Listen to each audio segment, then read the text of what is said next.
Okay, so in this video I'm going to, well, I probably be more than one, but I'm going to start talking about using MSc Nastran to solve finite element problems. So for this class we'll be using Nastran primarily as our commercial finite element solver.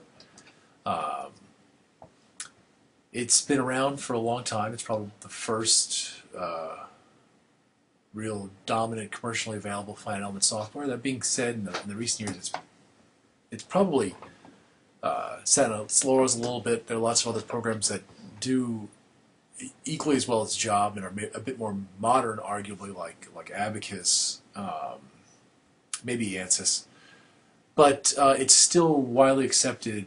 It has good structural elements that are used in industry. The shell elements leave a little bit to be desired, but we'll talk about that in those chapters. But it's an excellent one for learning a general finite element package. Like I said, it's widely adopted still in the aerospace industry and NASA. Ergo, actually, Nastran comes about from the fact that it was originally adopted by Nastran. Okay, so let's just dive in and solve a problem and see how it goes. Okay. Now, I will mention one other thing is the approach we're going to take in this class to start with is not using a graphical preprocessor to develop these models. We will be using text editor to directly write the input files, and we have small problems. So it'll be actually easier to do that than to use a preprocessor. And then, in fact, even when you use graphical preprocessors, you still need to know how to interpret and edit the text input file. It's really the only way to know exactly what's going on in your model. Okay, so this is the problem we're going to solve here. It's a stepped bar.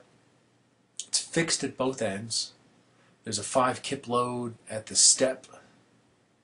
This is a statically indeterminate problem, and the info is given here. It's I think we decided to make it out of aluminum, so the Young's modulus is 10 to the 6 psi.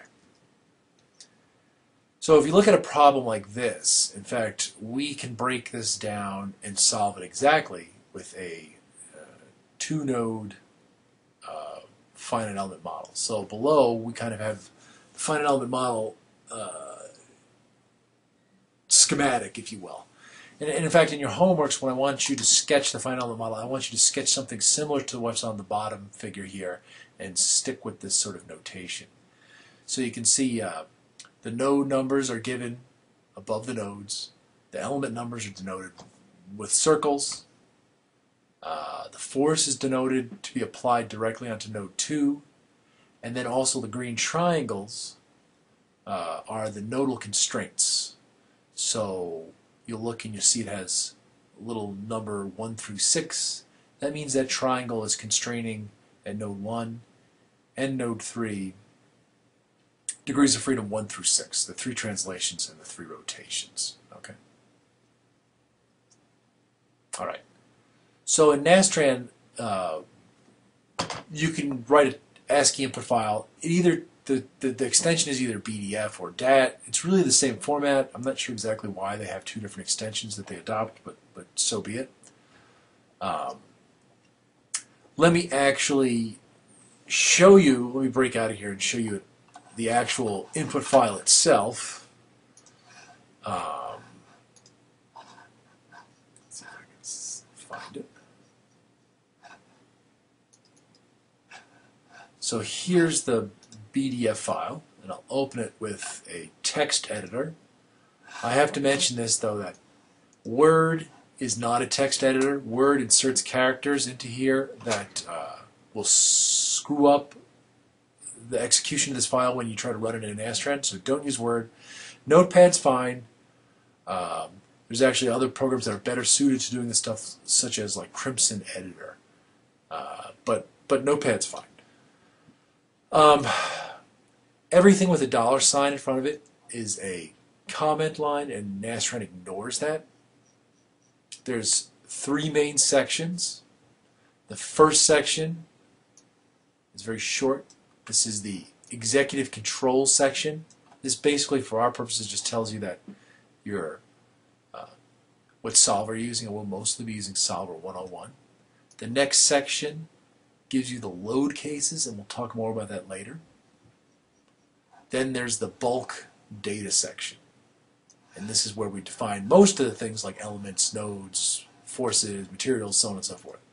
But one thing you do want to note, though, is when you enter a card, or an entry, a card is like a line, there is a fixed width, there's a certain format that it adopts. And we'll use mostly the fixed width short form. There is a free form with commas, and actually that's arguably easier to input by hand, but a lot of preprocessors will export the fixed width format, HyperMesh does, so we're going to look at editing that. Now, you can see here I've got this sort of ruler at top. This is obviously ignored because it's commented, but this shows you the fields. So the first 8 columns are field 1, the next 8 columns are field 2, 3, so on and so forth. You can see actually right here the number is the last column in that field. So that's column 24 is the last column in the third field entry. And here for each card I kind of use a little summary to show you what's in the column. So obviously this isn't needed. You know, all this can be gone. Only these lines are what's executed. Okay. All right. Okay, so I should mention one other thing with that. So the number has to fit completely in that field. So for example, this is actually valid input. You can see this is going to look at 12. This 12 is in the fourth field for the x-coordinate. Even though there's no space here, this column starts the next field, field 5, so that's the y-coordinate. So even though it looks weird to read, that actually Nastran will interpret as 12 and then 0. But, you know, for us, let's try to make it a little more legible. But it's a short field list, so sometimes it's useful to bump the numbers right up against each other. Okay. If you need to do that, I can usually figure it out. Okay, the other thing I want to mention is units. I didn't talk about the talk, but Finite Element software does not have any units associated with it. All right. But your problem obviously does has units, and I usually put in here the units just so we're clear on what it's doing. So length, force, and stress. So the length is in inches, the force is in pounds. That means the stress has to be in pounds per square inch. This is a derived unit from length and force. So for example, if you wanted to do millimeters as the length and then Newton as the force, then the derived stress will be a Newton per millimeter squared, which turns out to be the same as a gigapascal. Okay? Now that means all your stress values and your elastic moduli are in terms of gigapascals. In this case, we're doing PSI. Okay? So that was the last thing I wanted to state. Oh, well, one other thing about it. Don't use tabs. Tabs will screw it up. These all have to be spaces. And when you save in a directory and the file name, although Windows will let you put spaces in there, please do not use spaces in the directory names or the file names because it'll cause problems as well. Okay? If you have to use multiple words, you can kind of do this, capitalize the first word type of thing. Okay? All right. All right. So the order with which we're going to define stuff is kind of as follows. First, we define the nodes. Then we define the elements. Then we define the constraints and the nodal forces. Okay? So we'll take it in that order. Actually, I'll probably pause somewhere in between. So the first set of cards in the bulk data section is to define the nodes. And in Nastran, they refer to these as grid points. So you can see here we have 3 nodes. Those are the 3 rows showed here. The first field just contains the keyword grid. The second field gives a global ID number. So we have node 1, 2, and 3. Those will be referred to by the element definitions. The third column is what's called a coordinate system. Actually, coordinate point. That allows you. Well, actually, I'm kind of remember what that one allows you. I think that allows you to use an offset grid point. A coordinate system, an alternate coordinate system to define the coordinates. Usually we're going to use the global coordinate system, so you leave that blank. But if you want to define it in another coordinate system, you can use that. The next three columns, or fields, are the x, y, and z coordinates. The last coordinate, the seventh field allows you to define a different coordinate system to resolve the x, y, and z displacement of forces. Typically, again, we will use global, so that's blank. And then the eighth field allows you to apply constraints on the nodes directly, and typically we won't use that. We'll explicitly define constraints with SBCs, although you could define these constraints on nodes 1 and 3 using that field. Okay, once you have the nodes defined, you can then define the elements. This particular element we're going to use in this model are C-rod elements. They're basically truss elements. They don't support bending. So if you use it in 1D, it acts like a 1D bar element. Again, the first field is the keyword C-rod. The second field gives its global element ID number that has to be unique, 1 and 2. Then the next field is a property ID. Okay, property gives you the properties of that particular element. Usually at a minimum it tells you what material it's made out of. But for structural elements like rod elements, it also has to give you some of the dimensions. So element 1 and 2 have two different areas. So they have different properties. So they have two different property cards. So the first property card is going to define the the quarter-inch cross-sectional area for element 1. The second property card is going to define the 1/8 inch cross-sectional area. Okay. Then the next two columns are the global node IDs of the local connectivity. So the first element connects grid points 1 and 2. The second element connects global grid points 2 and 3. Okay.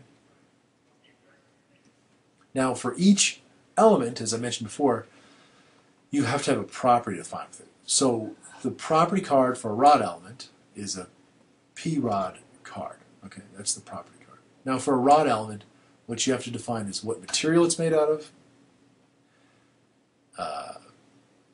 the shear stiffness, the torsional stiffness, J, the diameter to recover the shear stress, the torsional stresses, and then possibly some non-structural mass if there is any.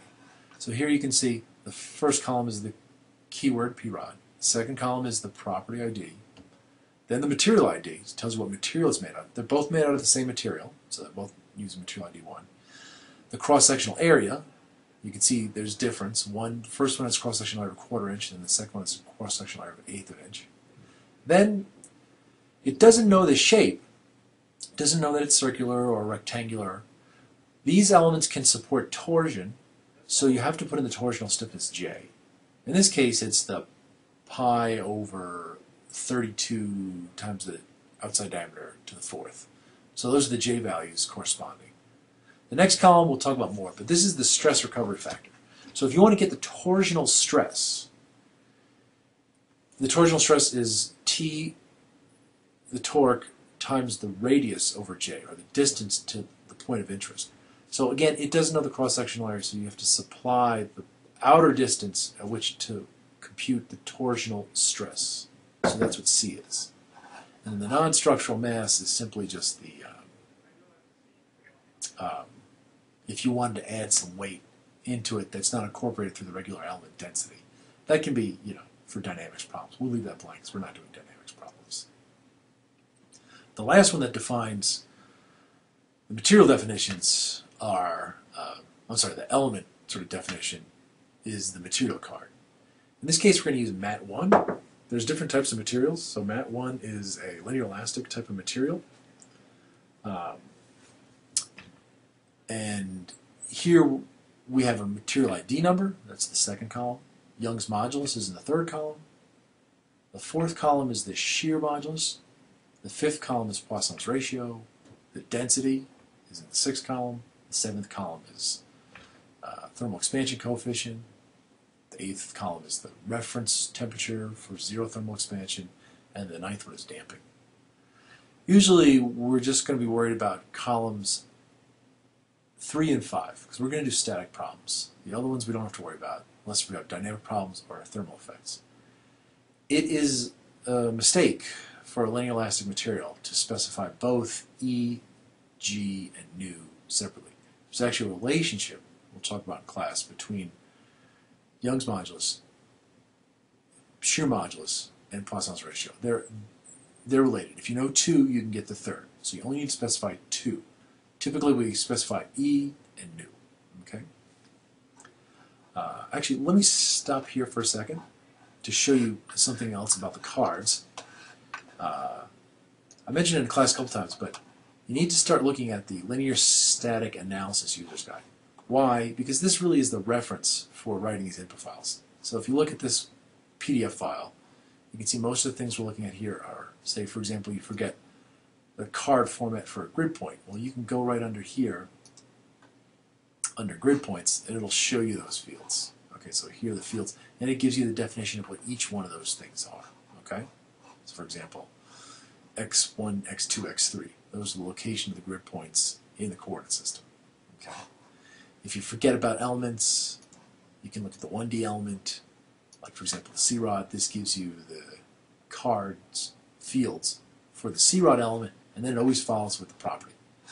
If you want to use bar elements, oops, we'll talk about bar elements. Here again, the input card for writing a C-bar element, and then the properties for the C-bar element on the next page, the P-bar card. And these are the things you have to put in for a bar element. You know, that's a beam that supports bending, a simple beam. Okay? It has a different format.